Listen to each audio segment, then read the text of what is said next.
எல்லா புகழும் இறைவனுக்கே. இன்றைக்கி செவ்வாய்க்கிழமைங்க, முருகருக்கு ரொம்ப உகந்த நாள். எனக்கு இன்றைக்கிட்டே 5 மணிக்கே ஸ்டார்ட் ஆகிடுச்சிங்க.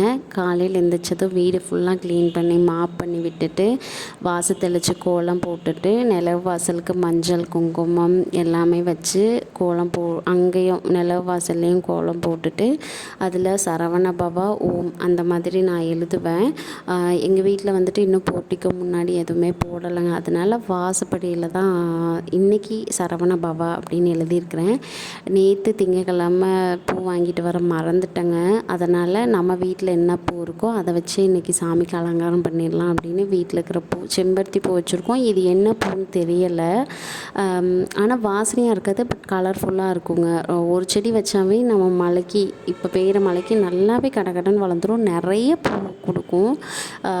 எங்கள் வீட்டில் வாசப்படிக்கு, டிவிக்கு, இது எல்லாத்துக்குமே இந்த பூ வந்துட்டு கரெக்டாக இருக்குங்க. நல்ல நெகட்டிவ் வைப்ஸ்லாம் வீட்டிலேருந்து வெளியே போகிற மாதிரியும், நம்ம மனசுலேருந்து வெளியே போகிற மாதிரியும் ரொம்ப சிறப்பாக ஊதுபத்தி எல்லாம் வீட்டுக்கு காமிச்சு, சூடம் எல்லாத்தையும் காமிச்சு சாமி கும்பிட்டோம். அடுத்த வாரமாவது நான் வெத்தலை தீபம் போடணும் அப்படின்னு நான் ரொம்ப ப்ரே பண்ணிக்கிட்டேங்க. எனக்கு ரொம்ப நாள் ஆசை வெத்தலை தீபம் போடணும்னு. ஆனால் ஏதாவது ஒரு தடங்கள் வந்துகிட்டே இருக்காது, என்னன்னு எனக்கு தெரியலை. திங்கக்கிழமை நாளைக்கு செவ்வாய்க்கிழமைங்கிறதையே நான் மறந்துடுறேன். ஏன்னா வீட்டில் வெத்தலை கொடி வச்சுருக்கிறேன், ஆனால் 2 வெத்தலை அந்த மாதிரி இப்போ தாங்க துளிர் விட்டு வளர்ந்துட்டுருக்குது. அதனால் ஒரு 6 வெத்தலை வச்சு சாமிக்கு படைக்கிற அளவுக்கு வெத்தலை இல்லை. நேற்று வாங்கிட்டு வரணும்னு நான் நினச்சிட்டே இருந்தேன், ஆனால் மறந்துட்டேங்க. அதனால் இன்றைக்கி நெய்வேத்தியமாக வாழைப்பழமும் பாலும் வச்சு ரொம்ப நல்லா சாமி கும்பிட்டாச்சு. நான் எப்பெல்லாம் சாமி கும்பிட்றேனோ அப்போ இவளும் எங்கள் குஜிலியும் வந்து என் கூட சாமி கும்பிட்றதுக்கு வந்துடுவா. நான் வந்துட்டு காலையிலையும் சாயந்தரமும் 6 மணிக்கு கந்த சஷ்டி கவசம் போட்டு விட்டுட்டு 2 பேருமே சாமி கும்பிடுவோம். நைட்டு அரிசி ஊற வச்சுருந்தாங்க.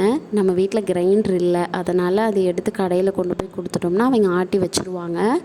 அதுக்கப்புறம் நம்ம ஆஃபீஸ் முடிஞ்சு வீட்டுக்கு வரும்போது வந்து எடுத்துக்கலாம். நான் எடுத்துகிட்டு வருவேன், இல்லைன்னா இவங்க டேடி எடுத்துகிட்டு வருவார். காலையிலேயே ஆட்டி வச்சதுனால அங்கேயே மாவு புளிச்சிரும். அதனால் நம்ம வீட்டுக்கு வந்து எடுத்து யூஸ் பண்ணிக்கலாம். வர வழியில் பார்த்திங்கன்னா கீர் வந்துருச்சுங்க. அதுக்கப்புறம் மெக்கானிக் ஷாப் பார்த்தோம், அது எதுவுமே நீக்கலை.